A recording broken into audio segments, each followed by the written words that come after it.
Hello दोस्तों, स्वागत है आपका फिर से अपने YouTube चैनल किस्मत कहानी पर। दोस्तों, आज मैं फिर से लेकर आई हूँ आप लोगों के लिए एक और दिलचस्प कहानी जिसका नाम है 420 देवरानी। तो चलते हैं कहानी की ओर। एक समय की बात है, एक गांव में एक कुशल परिवार रहता था। उस परिवार में सुधा जी नाम की एक वृद्ध महिला रहती थी। सुधा जी की 2 बेटियां और बहुएं थी जो उनके साथ ही रहती थी। बड़े बेटे अशोक की पत्नी नर्मदा संस्कारी और सर्वगुण संपन्न थी। वही छोटे बेटे की पत्नी अनाया चालाक और बहुत तेज तर्रार थी। एक बार की बात है, सुधा जी और नर्मदा मिलकर बहुत सारे लड्डू बनाकर रसोई में रख देते हैं। सुधा जी, बहू, मैं मिश्रा जी के वहाँ कुछ काम से जा रही हूँ। तुम लड्डू को थोड़ी देर बाद डब्बे में रख देना। ये बोलकर सुधा जी बाहर चली जाती हैं। नर्मदा अपने बेटे की आवाज सुनकर उसे देखने चली जाती है। तभी अनाया रसोई में आती है। शुद्ध देसी घी के लड्डू देख उसके मुंह में पानी आ जाता है और एक लड्डू खा लेती है। अनाया, वाह, इतने स्वादिष्ट लड्डू मैंने कभी नहीं खाए। एक काम करती हूँ, सारे लड्डू डब्बे में रख लेती हूँ और एक प्लेट में ही छोड़ देती हूँ, जिससे किसी को मुझ पर शक भी नहीं होगा और मैं आराम से खा पाऊंगी। वह लड्डू की प्लेट उठाकर एक डिब्बे में भरकर चुपके से अपने कमरे में ले जाती है और प्लेट में एक लड्डू वही छोड़ देती है। अपने कमरे में जाकर अनाया पेट भर लड्डू खाती है। पेट भर जाने पर वह लड्डू के डिब्बे को छुपा देती है। नर्मदा अपने बेटे कार्तिक को सुला रही थी। तभी सुधा जी घर आ जाती है। सुधा जी, नर्मदा, अरे नम्रता, नर्मदा सास की आवाज सुनकर बाहर आई। बेटा, जरा चाय बना देना और हाँ, लड्डू भी ले आना, 1-2 खा लूंगी। नम्रता रसोई में जाती है और लड्डू का खाली प्लेट देखकर चौंक जाती है। नम्रता, लड्डू कहाँ गए? मैंने तो डिब्बे में रखे ही नहीं। प्लेट में तो एक भी लड्डू नहीं है। अभी माँ को बताती हूँ। नम्रता सुधा जी को जाकर बात बता देती है। नम्रता, माँ जी, लड्डू रसोई में नहीं है। मैंने वहीं रखे थे और अब नहीं है। सुधा जी, क्या लड्डू? तो तेरे सामने ही बनाए थे, फिर कहाँ गए? नम्रता, पता नहीं माँ जी, कार्तिक रो रहा था। मैं तो कार्तिक के पास चली गई और उसे सुलाकर अभी आपकी आवाज सुनकर ही आ रही हूँ। सुधा जी रसोई में जाती हैं। अनाया लड्डू से भरा मुंह जल्दी जल्दी साफ करती है और रसोई में आती है। अनाया, क्या हुआ मम्मी जी, आप गुस्से में क्यों हो? सुधा जी, बहू, यह लड्डू की प्लेट रखी थी, अब देखो इसमें एक भी लड्डू नहीं है। पता नहीं कौन खा गया। शुद्ध घी के लड्डू थे। तभी अशोक और राहुल भी आ जाते हैं और रसोई से लोगों की बातों को देख दोनों रसोई की ओर जाते हैं। अशोक अपनी माँ से मजाक में कहता है, क्या हुआ माँ, क्या हुआ? माँ किस गहन विषय पर चिंता चल रही है?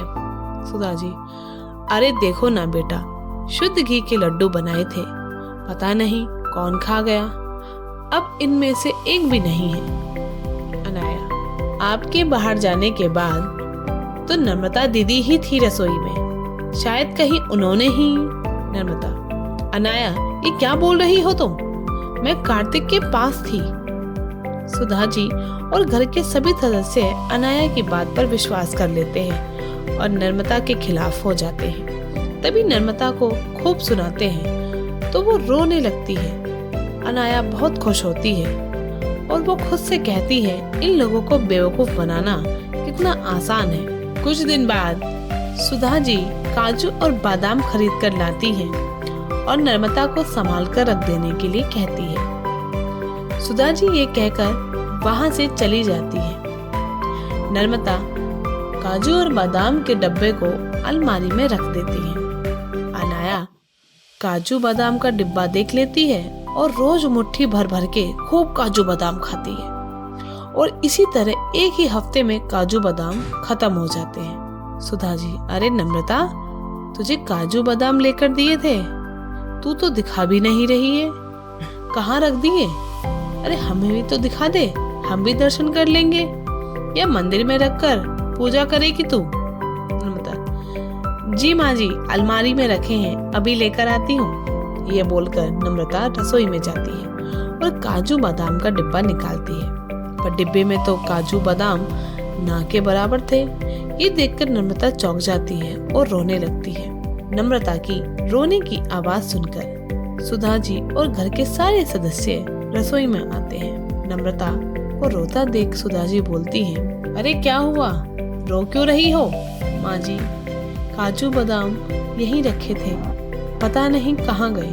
क्या 4 दिन पहले ही तो लाई थी काजू बादाम का डिब्बा और खत्म भी हो गया। अनाया अपनी चोरी छुपाने के लिए फिर नम्रता पर इल्जाम लगा देती है और कहती है, नम्रता जी, खाने का मन था तो खाइए, लेकिन ऐसे चोरी करना ठीक नहीं है दीदी।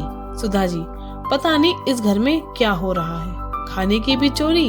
अरे बहू, थोड़ा बहुत दूसरों को भी चखा दिया करो, इस घर में और भी लोग रहते हैं। यह बोलकर सभी चले जाते हैं और नम्रता रोने लगती है।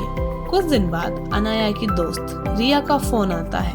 रिया, हेलो अनाया, कैसी हो? अनाया, मैं ठीक हूँ, और तुम बताओ, इतने दिनों बाद कॉल किया। रिया, घर के काम में बिजी थी, चलो ना हम दोनों कल मिलते हैं, शॉपिंग करेंगे, खाएंगे पिएंगे। अनाया, अच्छा ठीक है, कल मिलते हैं। वैसे भी शादी को 2 महीने हो गए हैं, कहीं घूमने भी नहीं गई हूँ, राहुल को तो टाइम ही नहीं मिलता। रिया, ठीक है ना, तो कल मिलते हैं, तू तैयार रहना। अनाया खुद से कहती है, मैंने रिया को हाँ तो बोल दिया है, पर पैसे कहाँ से लाऊंगी? बाहर जाने का मतलब पैसा खर्च। अब अनाया पैसों की जुगाड़ में लगी है। वो सुधा जी के कमरे में गुजरती है, तभी अशोक सुधा जी को 10,000 रुपए रखने के लिए देता है। अब रात होते ही अनाया सुधा जी के कमरे में जाती है और 10,000 की गड्डी चुरा लेती है।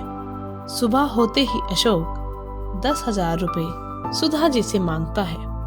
अशोक, माँ, वो 10,000 रुपए दिए थे ना, वो देना, दोस्त को वापस करने हैं, मैं लेने के लिए आ रहा है। सुधा जी कमरे में पैसे लेने जाती हैं। जैसे ही अलमारी खुलती है, पैसे कहीं नहीं मिलते। सुधा जी चिल्लाती हैं और चिल्लाने की आवाज सुनकर सुधा जी के सभी सदस्य सुधा जी के कमरे में आ जाते हैं। अशोक, क्या हुआ माँ, चिल्ला क्यों रही हो और इतनी घबराई हुई क्यों हो? मैंने यहीं 10,000 रुपए रखे थे, अब नहीं है, पता नहीं कहाँ चले गए। नहीं है मतलब? माँ, वो पैसे मेरे दोस्त के थे, वो आने वाला है, मैं कहाँ से लाकर दूंगा उसे? सुधा जी, कहीं ये काम बाहर के किसी आदमी का तो नहीं? लेकिन हमारे घर में तो कोई आता भी नहीं। हाँ माँ, आप सही कह रही हो, अब मैं पुलिस को ही बुलाता हूँ। सुधा जी, हाँ यही ठीक रहेगा, हमारे घर में कुछ ना कुछ चोरी हो रहा है, अब ये पैसे भी चले गए। तू बुला ले बेटा, पुलिस को ही बुला ले। पुलिस का नाम सुनते ही अनाया घबरा गई। अशोक का दोस्त पैसे लेने आता है। ये देख नम्रता जल्दी से अपने कमरे में जाती है और अपने बचाए हुए पैसे लाकर अशोक को दे देती है। नम्रता के पास 10,000 रुपए देखकर सब लोग नम्रता पर शक करने लगते हैं। सुधा जी, ये पैसे कहाँ से आए तुम्हारे पास बहू? माँ जी, ये हमारे बचत किराए के हैं। माँ जी, ये हमारे बचत किए हुए पैसे हैं। बचत किए हुए पैसे हैं या फिर चुराए हुए? देख बहू, सच बता दे। अनाया की जान में जान आ जाती है और वो नम्रता को कहने लगती है, नम्रता दी, अब इसकी भी चोरी की हद हो गई, अपने ही घर में चोरी। दीदी, आपको ये बातें शोभा नहीं देती। तभी पुलिस आ जाती है। पुलिस को देख अनाया घबरा जाती है। पुलिस नम्रता से पूछती है और नम्रता बेगुनाह साबित होती है। और फिर पुलिस जब घर में एक एक कमरे की तलाशी लेती है, अनाया पूरी तरह से घबरा जाती है, क्योंकि अब पुलिस अनाया की कमरे की तलाशी ले रही है। पुलिस को नोट की गड्डी अलमारी के कपड़ों के नीचे रखी मिल जाती है, साथ में काजू बादाम का डिब्बा और 1-2 लड्डू भी। सब चौंक जाते हैं। अनाया फूट फूट कर रोने लगती है। अनाया, माफ कर दीजिए, मुझसे गलती हो गई, माफ कर दीजिए। सुधा जी, सब कुछ तुमने चुराया और मेरी बहू नम्रता को दोषी बनाया। अनाया रोने लगती है और नम्रता से भी माफी मांगती है। नम्रता, कोई बात नहीं अनाया, तुम्हें इस घर में चोरी करने की कोई जरूरत नहीं है। तुम्हें कुछ भी चाहिए तो तुम हम सबसे कह सकती हो। तुम्हारी एक गलती ने मुझे कितनी बड़ी मुसीबत में डाल दिया था। अनाया, मैं आप सबसे माफी मांगती हूँ, आगे से ऐसा कभी नहीं करूँगी। नम्रता अनाया को गले लगा लेती है और सुधा जी नम्रता से माफी मांगती हैं और नम्रता सबको माफ कर देती है और अब सबसे खुशी खुशी जिंदगी जीती है। उम्मीद करते हैं कि लालची 420 देवरानी स्टोरी आपको पसंद आई होगी। ऐसी ही स्टोरी के लिए मेरे चैनल को सब्सक्राइब करें और ज़्यादा से ज़्यादा शेयर करें और कमेंट करके बताएं कि आपको ये स्टोरी कैसी लगी। तो मिलते हैं मेरी नेक्स्ट स्टोरी पर।